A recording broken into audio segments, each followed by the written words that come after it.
আমাকেও কখনো কখনো আটকে দেওয়া হয়। আসলে নিয়ম হচ্ছে অলওয়েজ রোলার্স যারা তাদের অনুসারী হচ্ছে নিয়মটা চলে। নিয়মটা যখন ইন ফেভারে থাকে তখন বলা হয় এটা নিয়ম, আবার যখন বিরুদ্ধে যায় তখন এটাকে বলা হয় কাস্টম। কোনটা সাংবিধানিক কোনটা অসাংবিধানিক এই বেড়াজালে এই সংসদ ঘুরপাক খাচ্ছে।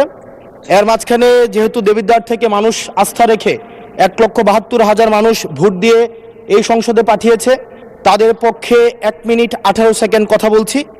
আমার দেবিদ্বার থেকে চান্দিনার একটা রাস্তা আছে, যে রাস্তা দিয়ে 2 লক্ষ মানুষের যাতায়াত। মাননীয় স্পিকার, 2 লক্ষ মানুষের যাতায়াত হলেও এই রাস্তাটা মাত্র 12 ফিট, অর্থাৎ 2টা সিএনজি একসাথে 2টা ক্রস করতে পারে না। আমাদের ওখানে 11টা ইউনিয়নের মধ্য দিয়ে রাস্তাটা গিয়েছে। এই রাস্তাটাকে যদি আমরা প্রসারিত করতে পারি তাহলে ওই ইউনিয়নগুলোতে আমরা শিল্প এবং বিভিন্ন ধরনের আমরা হচ্ছে কোল্ড স্টোরেজ, আমরা কর্মসংস্থানের ব্যবস্থা করতে পারবো, যেহেতু ওই রাস্তাটা হচ্ছে ঢাকা চিটাগং হাইওয়ের একটা রাস্তা।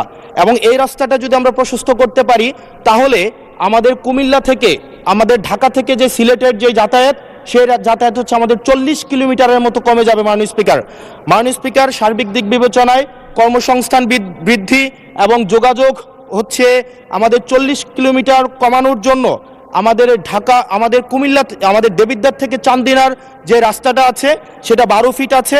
এটাকে প্রশস্ত করে এটাকে হাইওয়ে করার জন্য মাননীয় স্পিকার আপনার মাধ্যমে সংশ্লিষ্ট মন্ত্রণালয়কে অনুরোধ জানাচ্ছি।